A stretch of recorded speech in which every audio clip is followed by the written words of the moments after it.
maybe she's born with it. Or maybe she's just frugal. What's up, guys? Welcome back to Life You Have with Tez, the show where I give you tips to help you improve your life. Today, we're going to talk about 5 ways to actually start being frugal. What you need to know is that frugality is different for everybody. Everybody's on a different level when it comes to it, which also leads way to what's called frugal shaming, where some people are higher and mightier than you because nobody will ever be as good as the other person. However, you need to do what's good for you. Now that we got that out of the way, let's talk about it. Frugality is a state of mind, not really an action. It's a lifestyle, kind of like going to the gym, where you can't just do push-ups and say you work out. No, it's more like this is an active thing that you follow, that you try to keep yourself doing because it's going to benefit you in the long run. With that said, here's 5 ways to actually start being frugal. Number 1 is don't waste anything. Alright, so most of the frugal tips that you're gonna see, they deal with waste or trying not to waste a product, like dumpster diving, taking people's eviction items, stalking college dumpsters, all that sort of thing. But my number 1 tip is don't waste it. If it's fruits and vegetables, if you can't eat them anymore, go ahead, dig a hole in your garden and drop them in there. Then you can get some red wigglers, or the worms that are actually in your soil, whatever, the microbial bacteria. They will actually go and they will break that stuff down. You can actually use it within 3 to 6 months, maybe even 6 to 9 months. Depends on what you got in there. You can speed along the process by blending up that stuff, or you can, like I said, go to Walmart, buy yourself some red wigglers and some night crawlers. Throw them in that hole with that food. They will make quick work of that stuff, and then you will have some usable soil that's very, very good. Worms poop, and they call it black gold. So if your strawberries are too soft or your bananas have already turned black, you can turn them into a smoothie. Also, if your bananas go that way, you can actually use them for banana bread. You can use it for banana pudding as well. I mean, I love me some banana pudding. The sweeter the bananas are, the better that banana pudding is gonna taste. Number 2, value everything. Okay, I don't mean like you need to be emotional when you go and you look at a sweater in your closet and you just like, but I mean like know what something realistically could be worth. Like I always say, when the Nintendo Switch first came out in 2017, I looked at it and I said, I'm not gonna spend more than $150 for this thing, because it was $300 when it came out, and that was with no games, no nothing, just system and 2 Joy-Cons. And I'm like, this thing is not worth $300. This is realistically $150 console with a $150 markup. And so what did I do? I actually got one. I got it for $145, and then I bought Zelda Breath of the Wild, which I don't even like. But the point is that I didn't pay $300 for it. I actually paid $150 for it because that's the value that I knew for myself. You could do that a lot for yourself if you just know the realistic value of whatever that you want to buy. So if you think, oh man, the PS5, I'm not gonna pay $500 for that, I'll pay $350. It's gonna take you some time, but you know, stick to your guns, stick to your principles, and then you gotta ask yourself, do you even need this right now? And if you do need it right now, then you have to be realistic about what you're actually willing to spend. Otherwise, you are actually being a cheapskate, because now you're trying to look for a high quality thing at a ridiculously low price, and you can't always haggle or get something that's high end for ridiculously low unless there's something wrong with it. Number 3, you don't need it. Water is for quitters.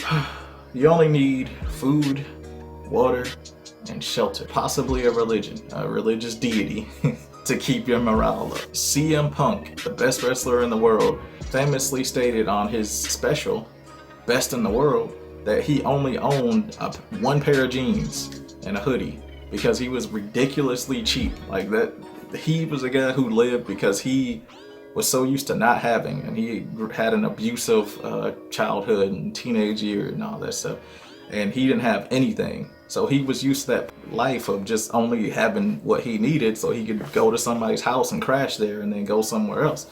And so he only owned like some pants, and like he taught me a valuable thing. He said, it's not what you make, it's what you save. And so It taught me something. If you don't need it, you just don't need it. A lot of people have things they don't need. I mean, that's why minimalism and frugalism, they kind of go hand in hand. They're quite synonymous with each other. But here's the deal. We've been so conditioned to think that we need things that we don't. And sometimes the needed things that we do have, they make life a lot easier to live. In my cousin's neighborhood, he had this guy that every time he parked, he would go in to the house, but he would take his steering wheel out of the car. Because, I mean, we knew he was a D-boy, so because of that, people were always after his car, I'm sure. So even though you can break into his car, what are you gonna get? Because you can't drive it. Was that a need for him?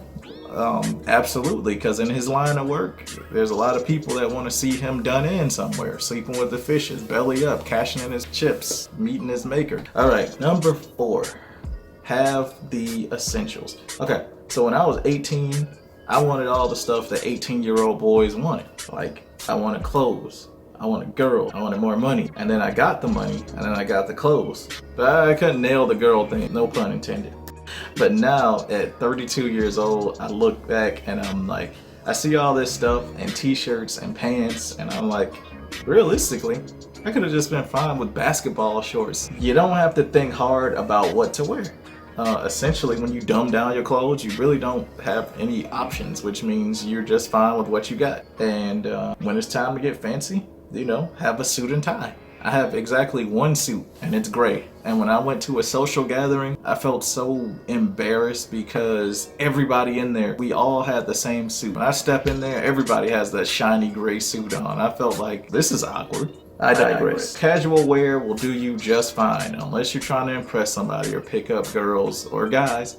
Whatever you're into, whatever you can wear ad infinitum. I guess yoga pants it is for you, right? They're the basketball shorts for females. Okay. Number 5, cook for yourself. Cooking is a skill that's as old as time, you know, like the Beauty and the Beast. It's a tale as old as time. Put item over fire, fire burn item, pick up item, eat item, hopefully item cook.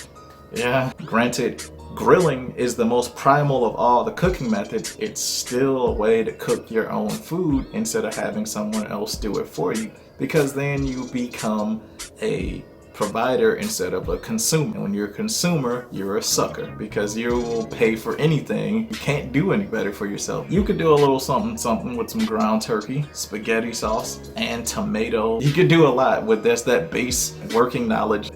If you really want to stay cheap, but you still want to do something, get yourself some ramen noodles and then you put some tomato sauce on it. Okay, look man, struggle food aside, cooking is easy. Cooking to taste, well, that's hard. That's here nor there. The point is you need to cook to provide for you and yours, but you need to get your cooking. Like I said, if you're a guy and you're not 6 foot tall and you don't have washboard abs of steel and you're probably not a funny guy, well then you need to learn how to grill. It's the only way you're gonna get that girl. If you're not funny and you don't look good, unfortunately, the grill is the only way to her heart. Here's your bonus tip.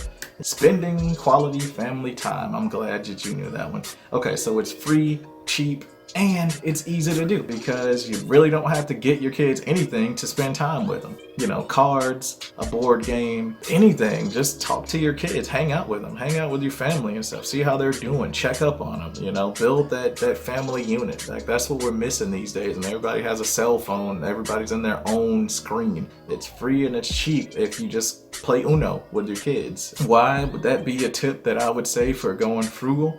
Because kids are very, very expensive. It's some kind of ridiculous number that the average cost of raising one kid is. So you gotta imagine that, let's say you have 5, such as myself, that price is exponentially higher. So what you can do is you can do what the old people in the older days used to do, and you can play spoons or cards, jacks, any of that stuff. You know why? Because those games, even though they're old, they never get old. Because fun is fun wherever you go. They say that a kid in Africa is most happiest when he just has a single ball. The thing is, what's the point of being a parent if you can't have fun with your kids?